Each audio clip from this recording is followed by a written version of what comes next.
The lightning curve can be found under SASSE Library Assets Draw Curves. You can drag and drop it into your scene, and its settings can be found in the modifiers panel.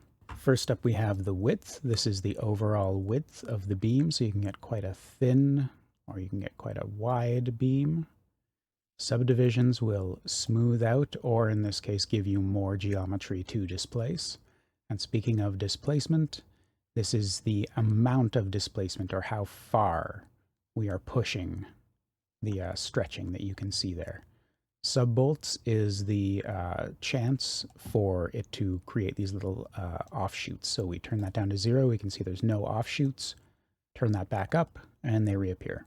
The bolt color can be changed.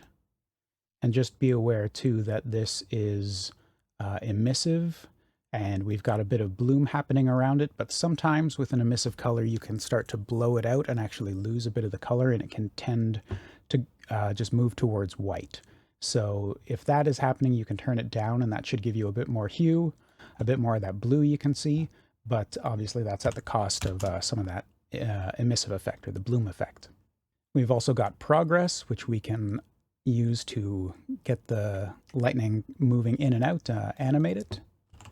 0.5 is right in the middle, and then we've also got a speed factor, so we can hit play and the lightning will move. We can animate it as it moves, and obviously any of these can be changed as you want.